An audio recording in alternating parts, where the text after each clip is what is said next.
On the night of March 8, 2014, a routine flight quietly departed from Kuala Lumpur, heading toward Beijing. It was a journey flown countless times before, with no history of danger, no warning signs, and no reason for concern. The aircraft was a Boeing 777, one of the most advanced and reliable passenger planes ever built. Operated by Malaysia Airlines, flight MH370 carried 239 people, passengers, crew members, families, workers, travelers, each with a destination, each with a story, none of them knowing they were about to become part of one of the greatest mysteries in modern history: Malaysia Airlines flight MH370 disappearance. The captain of the flight, Zahari Ahmad Shah, was a veteran pilot with decades of experience. He was known for his calm demeanor and professionalism, someone who had spent years in the skies and understood aircraft systems better than most. Sitting beside him was the first officer, also trained and capable, ready to assist in navigating the overnight journey.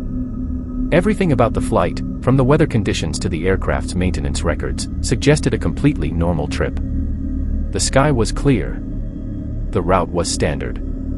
The systems were functioning perfectly. At 12:41 a.m., MH370 lifted off the runway, climbing smoothly into the dark sky. Inside the cabin, passengers settled into their seats. Some prepared to sleep, others watched movies, and a few simply stared out of the windows into the blackness.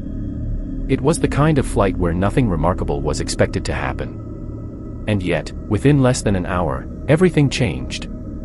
At 1:19 a.m., as the aircraft approached the boundary between Malaysian and Vietnamese airspace, the co-pilot transmitted a routine message to air traffic control.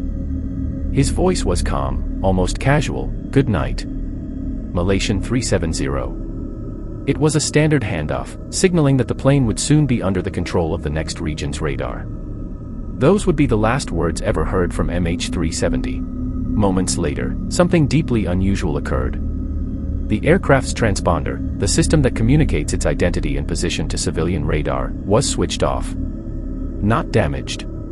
Not malfunctioning. Switched off. This single act caused the aircraft to vanish from civilian radar screens, leaving air traffic controllers confused and searching for answers. At first, there was no panic. Technical glitches can happen. Communication delays are not unheard of. But as minutes passed with no response, concern began to grow. What investigators later discovered would transform concern into something far more chilling. Although the plane had disappeared from civilian radar, it had not completely vanished. Military radar systems in Malaysia continued to track an unidentified aircraft moving across the sky. That aircraft, it turned out, was MH370. But it was no longer following its planned route. Instead of continuing northeast toward Beijing, the plane made a sharp turn. Not a drift. Not a navigational error. A deliberate change in direction. MH370 turned back over Malaysia, flying west across the peninsula before heading northwest over the Andaman Sea. This maneuver required control, precision, and intent.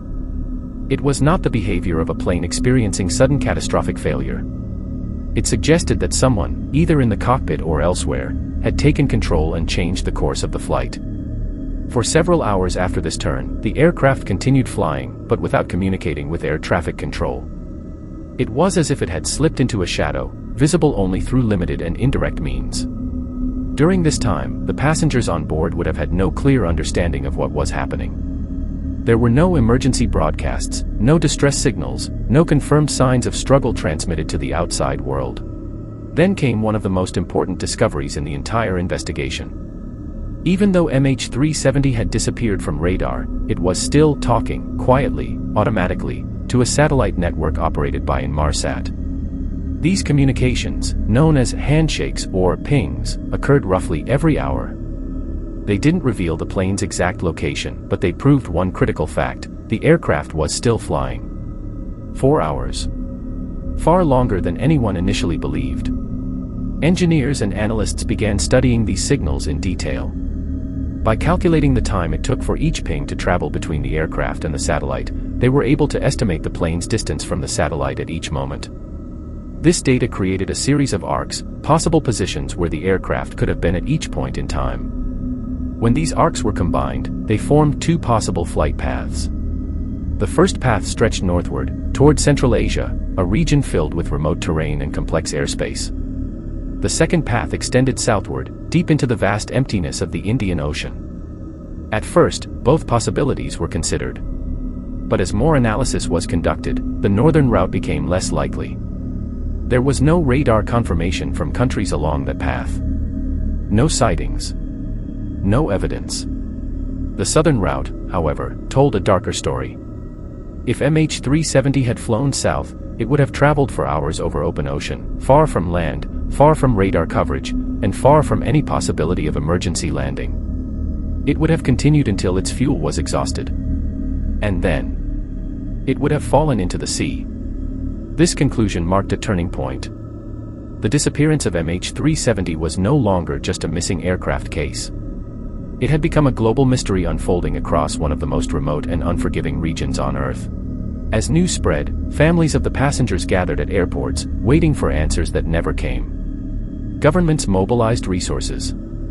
Experts from around the world joined the investigation. The search for MH370 quickly became the largest and most complex aviation search effort in history, involving multiple nations, advanced technology, and vast stretches of ocean. But despite all the effort, one terrifying truth remained.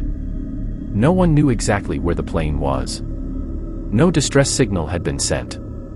No wreckage had been found. No confirmed explanation had emerged. It was as if the aircraft had simply disappeared.